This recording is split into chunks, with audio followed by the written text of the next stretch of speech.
Assalamualaikum warahmatullahi wabarakatuh. Kembali bersama saya Muhammad Cahyadi, dosen pada Fakultas Pertanian, khususnya di program studi peternakan Universitas 11 Maret. Hari ini saya akan menyampaikan materi perkuliahan tentang klasifikasi mikrobia. Sebelum kita mulai kuliah pada hari ini, mohon bagi mahasiswa yang mengambil mata kuliah ini atau mata kuliah mikrobiologi peternakan untuk dapat melakukan presensi dulu di OCW. Selain itu, mari kita berdoa sebelum memulai perkuliahan ini agar perkuliahan kita berjalan dengan lancar dan ilmunya dapat dipetik. Berdoa, saya persilakan.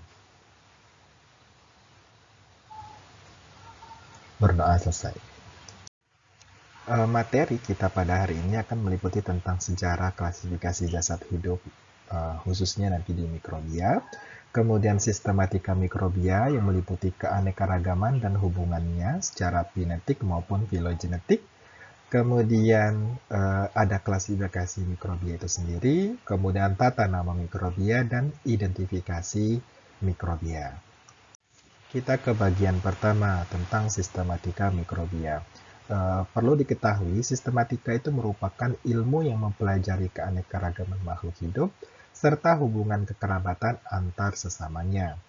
Nah, 3 bidang kajian dalam sistematika atau ilmu sistematika ini ada klasifikasi, kemudian tata nama atau nomenklatur. Barangkali adik-adik sudah familiar dengan tata nama gitu, karena ini sudah bagian dari mata kuliah atau mata pelajaran biologi ketika di sekolah menengah atas. Kemudian yang ketiga adalah identifikasi.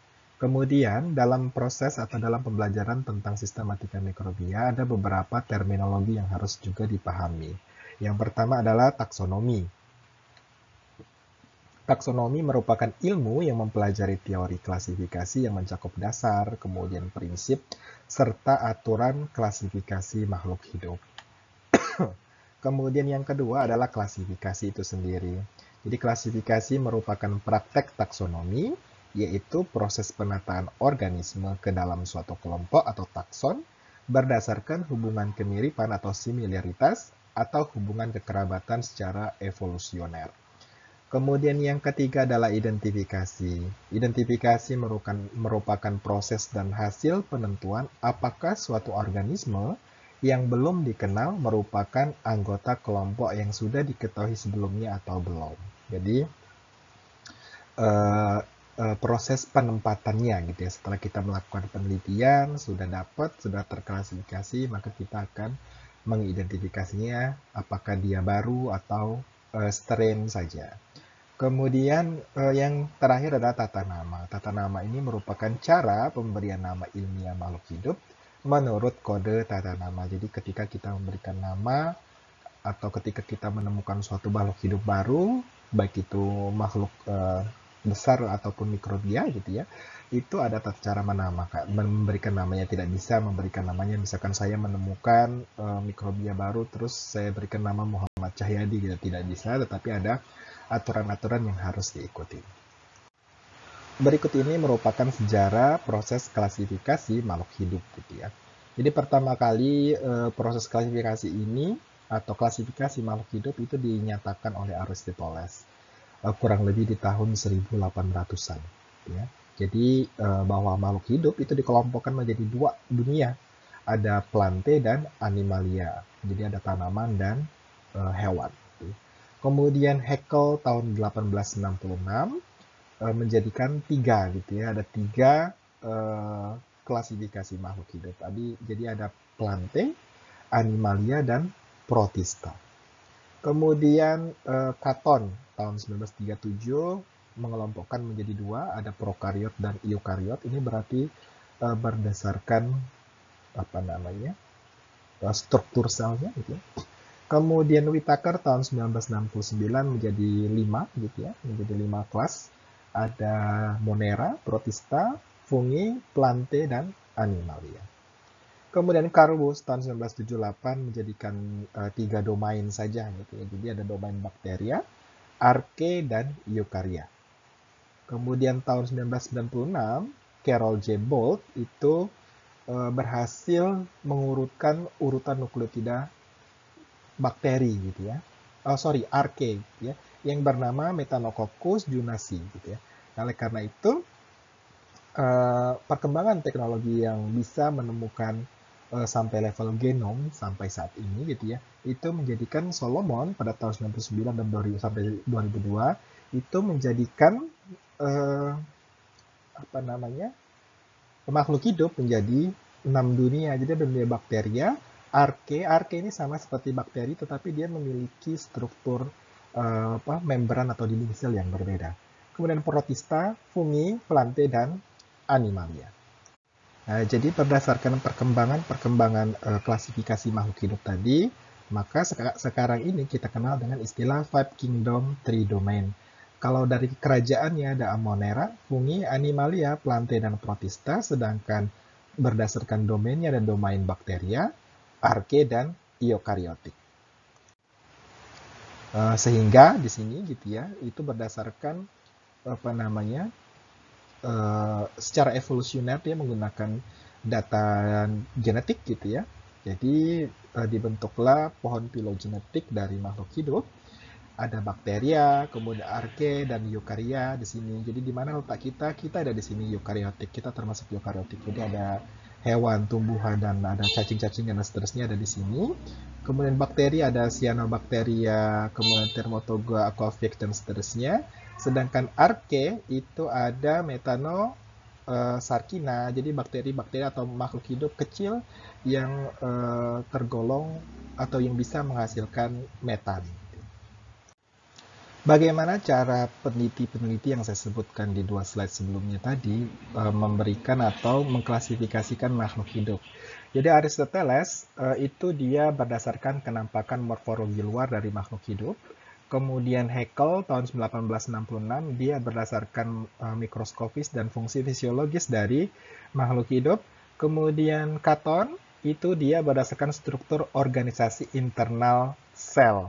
Jadi makanya dia menggolongkan menjadi prokariotik dan eukariotik. Kemudian Whitaker tahun 69 berdasarkan organisasi internal sel, kemudian nutrisi, serta struktur organisasi seluler yang terdapat di setiap makhluk hidup. Dan Carus tahun 1978 dia berdasarkan data yang dimiliki data molekuler yang dimiliki gitu ya. Jadi berdasarkan RNA ribosomal, kemudian 16S rRNA itu untuk sebagai dasar pengklasifikasian arke dan bakteri, serta 18S rRNA untuk makhluk hidup yang tergolong eukariotik. Sistem klasifikasi mikrobia, jadi ada umumnya menggunakan dua gitu ya, jadi dua prinsip, ada yang menggunakan data fenetik berdasarkan kemiripan sifat yang tampak secara fenotipik gitu ya. Kemudian filogenetik itu berdasarkan hubungan evolusi data genetik yang dimiliki. Nah, untuk pendekatan dari klasifikasi mikrobia itu berdasarkan klasifikasi klasik monotetik, jadi hanya berdasarkan apa namanya satu titik atau satu sifat saja. Kemudian klasifikasi numerik fenetik politetik, jadi dia berdasarkan kesamaan morfologi yang itu banyak sifat gitu ya, banyak morfologi yang diamati. Kemudian yang ketiga adalah klasifikasi kimiawi atau kemotaksonomi, penjelasannya nanti ada di belakang. Kemudian klasifikasi molekuler berdasarkan data molekuler yang dimiliki. Kemudian yang terakhir adalah klasifikasi polifasik yang menggabungkan beberapa sistem atau pendekatan klasifikasi yang ada. Berikut ini adalah contoh klasifikasi dan hierarki taksonomis makhluk hidup gitu ya. Jadi ada domainnya, 3 domain, ada eukarya, bakteria, dan arke. Kemudian untuk dunianya itu nanti beda-beda gitu. Eukarya adalah di sini kita ambil contoh dia adalah plante, kemudian bakteri dan arke untuk domain yang bakteri dan arke. Kemudian ada phylum, kelas atau kita sebut dengan kelas gitu ya, ordo, family, genus dan spesies. Di sini ada Zomys untuk eukariotik, kemudian Salmonella dysenteriae untuk bakteria dan Sulfolobus metallicus untuk golongan dari arke. Kita lanjutkan ke tentang tata nama atau nomenklatur. Jadi beberapa aturan dalam kita memberikan tata nama untuk makhluk hidup itu ada beberapa gitu. Jadi yang pertama adalah International Code of Bacterial Nomenclature, kemudian Botanical Nomenclature, serta Zoological Nomenclature, dan ini sudah disampaikan oleh peneliti-peneliti terdahulu. Sistemnya adalah binomial, jadi nama spesies itu terdiri dari dua kata, bahasa Latin atau diperlakukan sebagai bahasa Latin. Contohnya nama genus itu diawali dengan huruf kapital, contoh di sini ada Bacillus, B-nya besar gitu ya. Kemudian yang menunjukkan dia adalah spesies itu ditulis dengan huruf kecil. Contohnya di sini subtilis, sehingga ketika kita memberikan nama lengkap dari suatu makhluk hidup, dia akan memiliki dua kata ini. Di sini contohnya adalah Bacillus subtilis. Seiring berkembangnya zaman dan berkembangnya juga ilmu pengetahuan dan teknologi, belakangan gitu ya, sistematika atau klasifikasi mikrobia itu semakin kesini semakin modern gitu ya. Contohnya di sini identifikasi itu tidak hanya sebatas mikrobia tertentu, tetapi sampai lebih spesifik, misalkan mikrobia yang hidup di lingkungan, kemudian mikrobia yang bisa dimanfaatkan untuk industri bioteknologi, kemudian mikrobia yang bisa menjadikan diagnostik gitu ya, yang biasanya digunakan di kesehatan gitu ya. Kemudian yang selanjutnya adalah hospital microbiology. Nah, tren sekarang itu sistematika yang digunakan oleh peneliti itu dia menggunakan modern microbial systematics. Ada yang berdasarkan chemosystematic atau berdasarkan susunan kimia atau zat yang dihasilkan gitu ya. Kemudian secara molecular biology atau dikenal dengan molecular systematics, dan yang terakhir adalah numerical phenetic systematic, yang dimana dia menggabungkan beberapa sistematika dalam menentukan mikrobia gitu ya. Ini adalah numerical phenetic taxonomy. Jadi taksonomi yang menggunakan banyak gitu ya, banyak sifat, banyak data. Contohnya di sini adalah dia menggunakan numerical phenetic taxonomy, itu menggunakan data penotip, kemudian dianalisis dengan atau secara computerized gitu, menggunakan software tertentu. Kemudian yang meliputi gitu ya, ada secara kultural, kita melihat morfologi koloni dari mikrobia, kemudian pigmentasi dari mikrobia, kemudian bentuk selnya secara morfologi, kita bisa cek bentuk selnya seperti apa, kemudian reaksi pewarnaannya bagaimana, apakah dia gram positif atau gram negatif, kemudian pergerakan atau motilitas dari mikrobianya seperti apa, itu morphological. Kemudian physiological, itu kita mengkarakterisasi temperatur atau suhu tumbuh optimalnya, apakah dia memerlukan udara atau tidak, tergolong anaerobik atau aerobik ya. Kemudian yang selanjutnya adalah biochemical. Jadi apa zat biokimia yang dihasilkan, misalkan asam apa yang dihasilkan dari substrat karbohidrat tertentu, atau bagaimana dia mereduksi nitrat dari sumber proteinnya N gitu ya. Kemudian secara nutrisional sumber karbonnya, jadi karbonnya apakah dia menggunakan karbohidrat atau lipida atau protein bahkan gitu ya. Kemudian selanjutnya adalah kemotaksonomi, apakah bagaimana susunan asam amino yang dimiliki oleh mikrobia, kemudian dinding selnya seperti apa, membran lipida penyusunnya seperti apa, itu berdasarkan kemotaksonomi. Kemudian berdasarkan tes inhibitory atau inhibitory test. Ini kita menguji mikrobia atau mengkarakterisasi mikrobia berdasarkan sensitivitasnya terhadap antibiotik tertentu. Kemudian serological itu berdasarkan aglutinasi gitu ya. Kemudian secara genomik itu kita melihat susunan nukleotida yang mereka miliki, berapa persentase guanin dan sitosinnya, kemudian DNA reasosiasi di antara molekul nukleotida atau susunan nukleotida yang ada di dalam mikrobia. Kita ke kemotaksonomi gitu ya. Jadi kemotaksonomi ini taksonomi berdasarkan zat kimia yang dimiliki oleh mikrobia. Contohnya di sini ada asam amino, lipida, polisakarida atau karbohidrat, protein, enzim, dan whole cell yang dimiliki. Atau sel secara keseluruhan. Nah, untuk kemotaksonomi, kita bisa deteksi menggunakan alat-alat berikut yang contohnya adalah GC, gas chromatografi. Ini bisa digunakan untuk zat yang sifatnya itu volatil seperti asam lemak dan seterusnya. Kemudian HPLC atau High Performance Liquid Chromatography. Kalau ini yang volatil, yang ini tidak, gitu ya. Kemudian ada PIMS atau Pyrolysis Mass Spectrometry.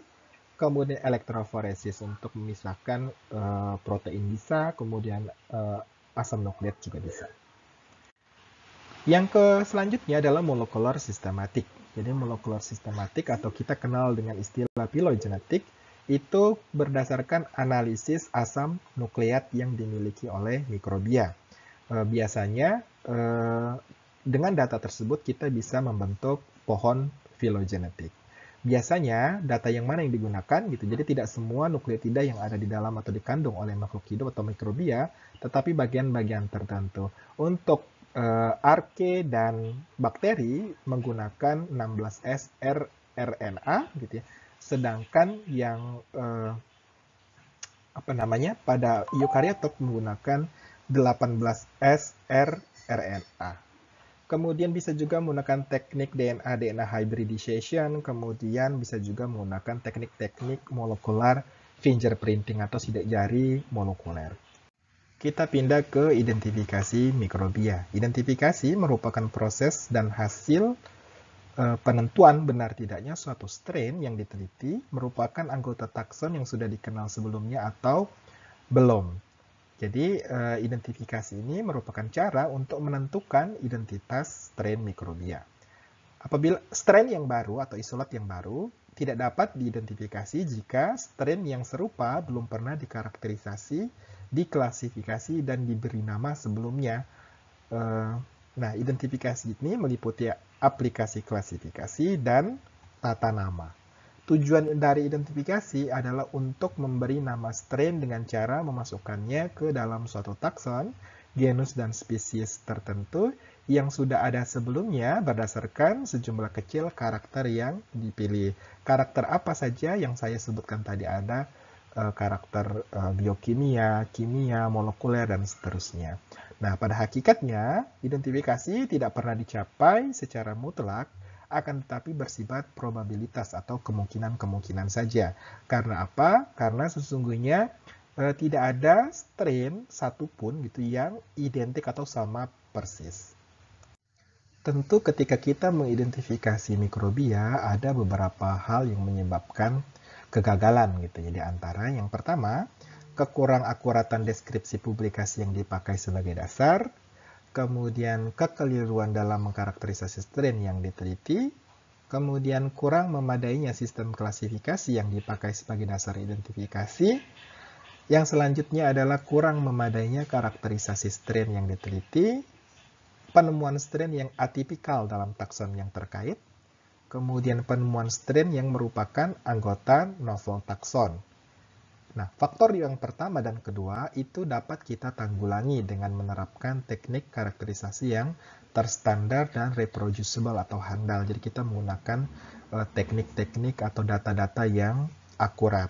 Dan yang kedua adalah pengalaman sangat menentukan dalam keberhasilan identifikasi. Jadi kalau kita peneliti baru, barangkali butuh jam terbang yang lebih tinggi gitu ya dalam melakukan proses identifikasi khususnya mikrobia.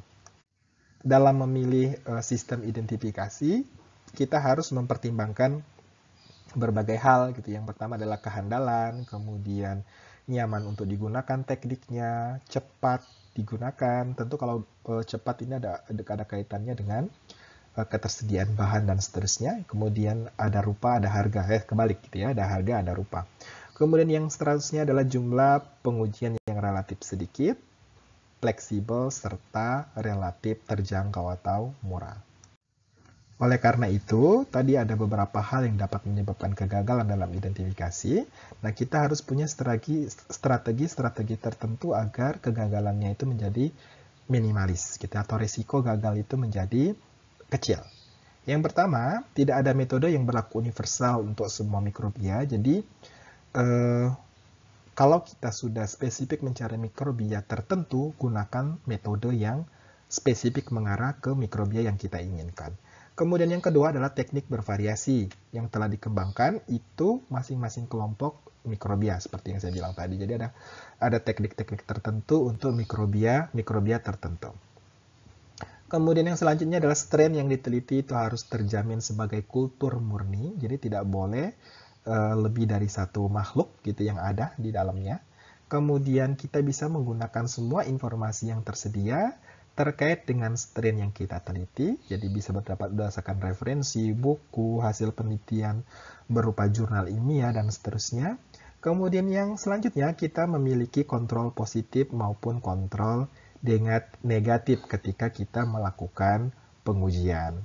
Dan yang terakhir adalah kesimpulan itu akan ditemukannya suatu strain, apakah dia anggota novel taxon atau enggak, itu dapat dilakukan setelah melalui pengujian yang menunjukkan tidak teridentifikasinya strain secara meyakinkan. Jadi berdasarkan referensi yang kita gunakan, itu tidak ada yang sama persis, gitu. Sehingga kita bisa berekspektasi atau berhipotesis bahwa mikrobia yang kita identifikasi itu adalah novel taxon. Selanjutnya adalah dalam mengidentifikasi mikrobia, kita bisa mengkarakterisasi banyak hal, seperti kultur mikrobianya, kemudian morfologi sel dan koloni selnya, fisiologisnya mikrobia, suhu tumbuh, kemudian pH, dan seterusnya, gitu ya. Kemudian biokimiawi, nutrisional, kemotaksonomi, serologis, uji hambat terhadap antibiotik, serta genotyping.